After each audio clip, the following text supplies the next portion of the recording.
Bonjour chers amis. Alors, je voudrais reprendre avec vous une grande question qui me paraît assez importante et très urgente aujourd'hui à cultiver en famille, qui s'appelle la gratitude. Cette façon d'aborder la vie et la vie en famille d'une façon qui sera très bénéfique à tous. On parle beaucoup de gratitude, ce sont les psychologues aujourd'hui qui découvrent cela alors que c'est une vertu chrétienne connue depuis longtemps, et les psychologues remarquent que de vivre de la gratitude, d'être dans une attitude de bienveillance, de merci à l'égard de tous ceux de notre famille, cela produit des effets impressionnants. Oui, des effets d'abord physiques, parce qu'on se sent beaucoup mieux dans un tel regard que l'on peut porter sur la vie, sur les choses. Ça rejoint le corps parce que, voilà, ça développe l'ocytocine, cette hormone de la confiance, de l'empathie, de la générosité. L'ocytocine qu'on appelle aussi l'hormone du bonheur. Alors, qui ne veut pas vivre de cela ? Donc, c'est pas faire du yoga qui rend heureux, c'est de pratiquer cette vertu très éminente qui s'appelle la vertu de gratitude. Ça fait aussi tellement de bien à notre psychisme. Comme on dit couramment, vous savez, il vaut mieux voir la bouteille à moitié pleine qu'à moitié vide. C'est ça aussi qui est derrière l'idée de la gratitude. C'est de se rentrer dans cette joie pour ce qui est bon, avant d'être affecté par ce qui est mauvais. C'est se tourner vers ce qui fait du bien plutôt que d'aller repérer tout ce qui est mal. Notre psychisme a besoin d'être nourri ainsi de cette façon-là. Et puis bien sûr que la gratitude, c'est aussi une vertu qui éveille beaucoup l'esprit. C'est comme ça que Dieu voit le monde, c'est comme ça que Dieu voit chacun d'entre nous. Très certainement dans la gratitude, le psalmiste ose dire « Tu es béni Seigneur pour la merveille que je suis ». Voilà le fond de la louange. Ce n'est pas l'orgueil, c'est au contraire se reconnaître comme le produit de la bonté de Dieu. Nous avons été créés par amour. Alors, ce qui est un lieu, je trouve, particulièrement éminent, pour vivre cette bienveillance, cette bonté, ce regard positif, comme on dit, à porter sur les choses et les personnes, le lieu idéal pour vivre cela, à la fois comme une école de la gratitude, mais aussi un réceptacle de la gratitude, parce que ça produit tout de suite des effets sur nous-mêmes et sur nos proches. Eh bien, le lieu par excellence de la gratitude, c'est aussi le lieu par excellence du bonheur, et vous savez, les sondages révèlent beaucoup cela, qu'il y a une attente très forte sur tous nos contemporains du côté de la famille, parce que on la conçoit comme un lieu où le bonheur est possible. J'ai pas dit qu'il est constant, il n'est pas toujours là, ce bonheur. Mais c'est là que l'on conçoit qu'il peut être vécu le mieux et le plus. Donc, la vie familiale, c'est vraiment le lieu où on peut avoir tous ces effets de la gratitude. Pourquoi ? Eh bien, parce que la vie familiale, ça regorge d'occasions de se rendre service, de s'oublier pour l'autre, de faire de ces petits actes de volonté, qui s'appellent aussi des actes d'amour, pour servir un parent, un enfant, un frère ou une sœur. Ça veut dire que la gratitude, c'est pas un simple sentiment, ça se traduit aussi par des actes, et ça répond vraiment au premier bonheur d'avoir reçu des autres et d'avoir envie à notre tour de leur donner. Parce que c'est cette joie reçue qui fait la gratitude, c'est parce qu'il y a une raison. C'est pas une idée, la gratitude. Il y a une raison d'être dans la joie. Ce sentiment de gratitude, cette émotion, on peut dire, cette émotion de bonheur, ça devient une vertu quand on se met à la pratiquer. C'est-à-dire qu'on ne fait pas qu'attendre, parce que là, on peut être très déçu, mais on se met dans des actes de volonté qui nous poussent ainsi à nous faire du bien les uns aux autres.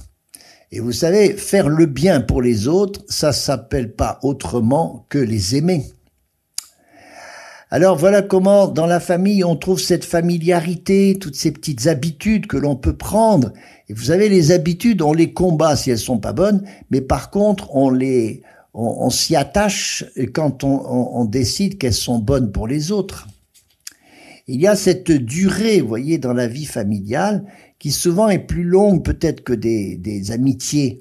Dans la vie familiale, on a ses parents pour longtemps, on a ses frères et sœurs pour longtemps. Ça veut dire qu'on a un terrain qui s'ouvre à nous pour pratiquer vraiment cette, je dirais, cette philosophie si positive. Voilà quel est le terrain de la gratitude que l'on vit beaucoup mieux avec ses proches. Et alors, quand on voit cet amour qui circule dans la famille, entre les époux, entre les parents, mais aussi entre parents et enfants, et aussi, bien sûr, entre enfants, on voit que toutes ces relations se nourrissent de quoi? De petites choses partagées, de ce que, vous savez, on appelle ça les paroles valorisantes. Oh, comme ça fait du bien, parce que ça encourage. C'est aussi toutes les démarches de pardon qui renouent les liens et qui font tant de bien. Pourquoi se faire du mal alors qu'on peut se faire du bien? Vous voyez donc avec cette vertu de la gratitude, on va toucher quelque chose qui est essentiel et qui est très profond dans le christianisme, c'est le don de soi. Le don de soi comme vraie porte du bonheur. Ça vient des Actes des Apôtres, chapitre 20, cette remarque, il y a plus de bonheur à donner qu'à recevoir. Il y a plus de bonheur à donner qu'à recevoir. Ça veut dire que là où va circuler cette reconnaissance entre les membres de la famille, cette reconnaissance, ça veut dire qu'on reconnaît qu'on est liés les uns aux autres. Il y a une dépendance dans la famille qui peut être un carcan, mais inversement, ça peut devenir au contraire la source d'un grand bonheur. Et peut-être que plus il y a cette dépendance, et c'est la dépendance dans l'amour, bien sûr, plus il y a cette dépendance, plus on va connaître cette joie de dépendre les uns des autres et de se donner des bonnes choses. C'est comme ça que le merci, que l'on redit souvent, augmente l'estime de soi, particulièrement chez les tout-petits. Quand on leur dit « dis merci », c'est pour leur faire connaître un peu mieux cette émotion, cette joie qui s'appelle la gratitude. Ça va aussi, vous voyez, avec le pardon ou le « s'il te plaît ». Tout ça, ça construit des relations très saines au milieu de la vie familiale. Alors, avant de définir la gratitude, de quoi il s'agit exactement, je voudrais encore reconnaître que c'est tout simplement ce qui traduit le sentiment d'appartenance. Parce que ça, c'est un besoin psychologique fondamental en famille. Savoir que l'on appartient à un groupe. Et c'est comme ça qu'on découvre sa place, son importance. Chacun a sa place dans la famille.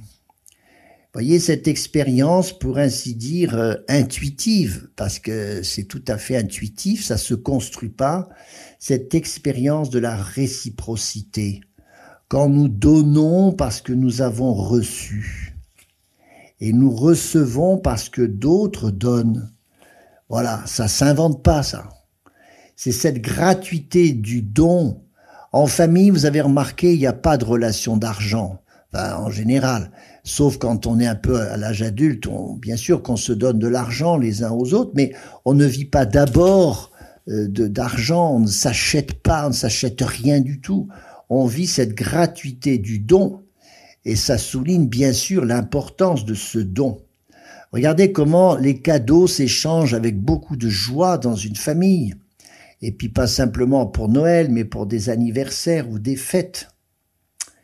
C'est tout cela, cette vertu extraordinaire qui est un corollaire de la joie, et en même temps, c'est la gratitude qui donne de la joie. C'est très agréable de vivre en famille quand on change complètement son atmosphère, et il va s'y ajouter de l'humour et tant d'autres choses. Alors nous allons faire une pause pour être maintenant un petit peu plus sérieux, essayer quand même d'abord aussi de définir ce qu'est la gratitude et d'où vient-elle.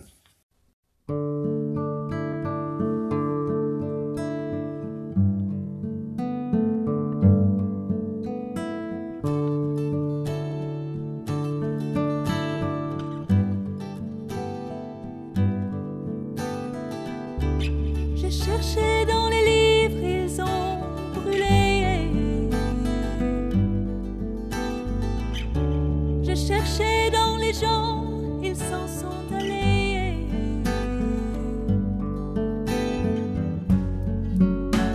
Dans toute la beauté, elle m'a tué. Dans toute la beauté, elle m'a tué. Celui que je cherchais m'a trouvé.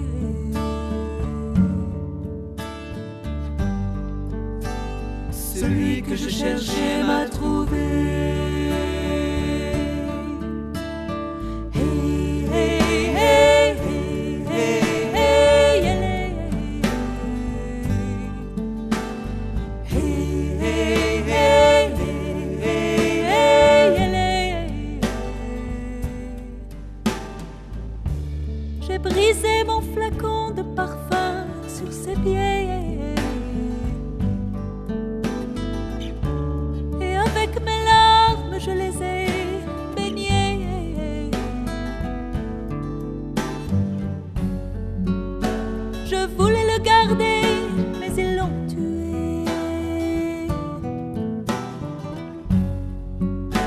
Je voulais le garder, mais ils l'ont tué. Avez-vous vu celui que mon âme a aimé?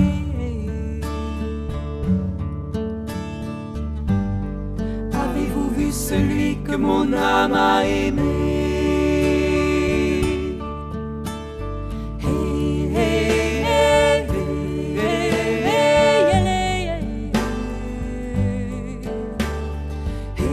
hey, hey, hey, hey. Et quand de son tombeau je me suis approchée, la pierre de mon cœur lourd était roulée. Je suis de l'eau qui brûle un tison de rosée. Un silence qui neige et quelques mots légers. Celui que je cherchais m'a trouvé.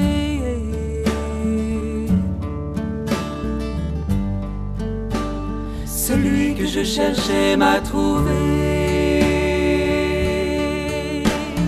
Hey, hey, hey, hey, hey, hey, hey. Hey, hey, hey, hey, hey,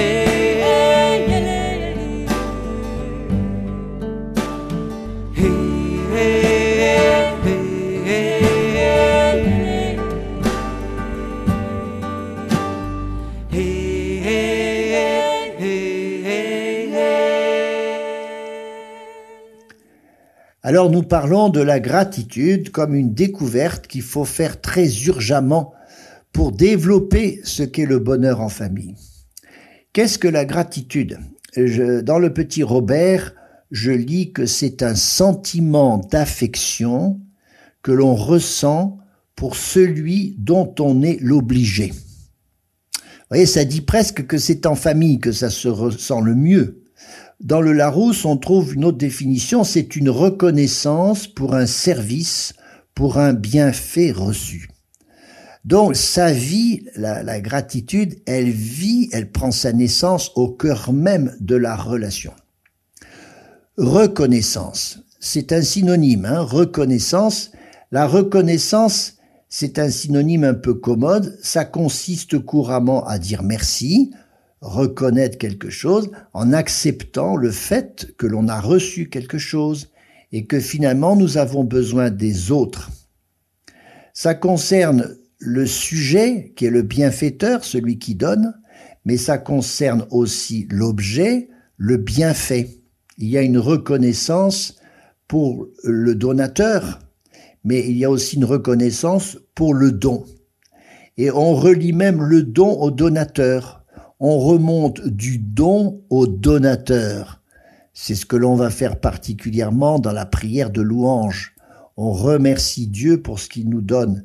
Eh bien, avec un membre de notre famille, ça peut être un parent, un frère, une sœur, ça peut même être un enfant. On reconnaît l'autre à partir de ce qu'il a donné. Le don aussi remonte au donateur. C'est donc, la gratitude, c'est un sentiment de bon gré que l'on éprouve pour un service rendu. C'est cette reconnaissance pour un service, un objet que j'ai reçu. Et ça peut être aussi un geste, une parole, beaucoup de choses, un sourire. Ça indique tout simplement pour l'autre un sentiment personnel qui est en moi. Et ça devient reconnaissance, surtout si ça se manifeste par une parole.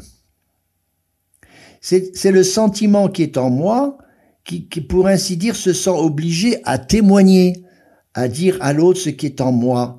C'est un formidable ressort dans les discussions, dans les relations. C'est pas autre chose que ce sentiment affectueux que l'on éprouve envers un conjoint, un parent, un frère, une sœur, etc. Thomas d'Aquin fait une petite différence entre la gratitude et la reconnaissance. Il dit que la gratitude, c'est le sentiment qui est toujours requis en face du don, alors que la reconnaissance, c'est le retour qu'il faut monnayer. Ça veut dire que d'abord, il faut reconnaître le don, et ensuite naît en nous le sentiment de gratitude. Voyez, je vous ai dit que la gratitude, c'est un sentiment d'abord. C'est presque aussi peut-être une émotion, mais ça devient vite un sentiment. Un sentiment, c'est plus profond qu'une émotion. C'est-à-dire que c'est un affect, c'est ce que l'on ressent. Il y a un effet qui vient en nous à cause d'un don, à cause de quelque chose qui nous a fait du bien. Ça veut dire que l'on construit la gratitude, on s'y prête, on agit. On n'est pas simplement à subir, à se soumettre à une émotion, mais on la reconnaît, on la reprend en soi. C'est ça, faire un sentiment en nous, un sentiment de reconnaissance. Il y a donc dans la gratitude un sentiment que l'on ressent, et puis ensuite, deuxièmement, il va y avoir un acte, l'acte de la gratitude. C'est-à-dire qu'il faut apprendre à dire merci, et c'est ce que l'on fait avec les enfants, et c'est peut-être pas assez vécu cela dans les couples, où on s'encourage pas assez, on ne se donne pas assez des signes de reconnaissance. Pour beaucoup d'auteurs religieux, vous savez, la reconnaissance, la gratitude, c'est une sorte de mère pour toutes les autres. Et en premier lieu, pour nous chrétiens, on sait qu'elle s'adresse à Dieu. On peut dire très précisément, je remercie Dieu pour le conjoint que j'ai reçu, pour les enfants qu'il m'a donnés. Vous voyez, comme Dieu est là pour fortifier encore plus ce sentiment de reconnaissance qui est en nous. Saint Paul peut dire dans la première aux Corinthiens, « Qu'as-tu que tu n'aies reçu ?» Ah, voilà un principe, voyez, de base. Tout ce que j'ai, je l'ai reçu. Voilà quelque chose qui va tuer en nous l'orgueil, parce qu'on se croit seul détenteur du pouvoir, du savoir, etc. Alors que tout nous est venu d'ailleurs, ça nous vient des autres, ça nous vient de Dieu. Qu'as-tu que tu n'aies reçu? Voilà donc cette gratitude, c'est pas une simple émotion. Une émotion, c'est un phénomène dynamique, bref, qui est déclenché par un événement. C'est assez subi, c'est même assez neutre. Ça a des aspects psychologiques, physiques, etc. Les émotions, ça peut être naturel, mais elles sont fugaces si elles ne deviennent pas des sentiments qui eux-mêmes vont alimenter des actes et qui vont nous faire accéder à une vertu, c'est-à-dire à une force. Alors autrement dit, je résume ou j'affirme très très lourdement que la gratitude, c'est une vertu familiale. On dit aussi que la justice, c'est une vertu familiale, puisque la justice, ça consiste à rendre à chacun ce qui lui est dû. C'est rendre à quelqu'un pour ce qu'il donne. C'est la reconnaissance, c'est le retour sur investissement. Je reçois des autres, donc moi aussi je leur donne. Ça, c'est la vertu de justice. Mais il y a plus dans la gratitude parce que elle fait résonner cette simple justice qui s'établit de façon, on pourrait dire objective, pour qu'elle devienne subjective. Oui, la gratitude, c'est subjectif, parce que c'est ressenti et ça va nous tirer, pas simplement vers la justice, à reconnaître une justice, mais ça va nous tirer vers l'amour conjugal, l'amour familial. Et même quand on peut se blesser, vous voyez, des merci qui vont accompagner des pardons et des s'il te plaît, ça entretient une relation qui est beaucoup plus riche. La gratitude, c'est une justice envers les autres, comme on parle aussi de la piété qui est une justice envers Dieu. Mais dans le lieu familial, on va apprendre à remercier, on va se pousser les uns les autres à vivre de cela. Et c'est pour ça que ça devient une atmosphère. C'est pas simplement l'éducation des petits auxquels on se dit mais il faut qu'ils apprennent à dire merci. C'est une atmosphère qui prend toute la famille. Vous voyez, en particulier dans cette habitude de s'encourager, de se remercier. Voilà tout ce qui fait la joie d'être en famille pour se faire du bien les uns aux autres. Et bien sûr, je vais terminer par là, la gratitude est profondément évangélique. Vous savez, les lépreux qui sont guéris par Jésus, il y en a 10 et il n'y en a qu'un seul qui pense à la gratitude. Vous voyez, ça nous rejoint. Hein.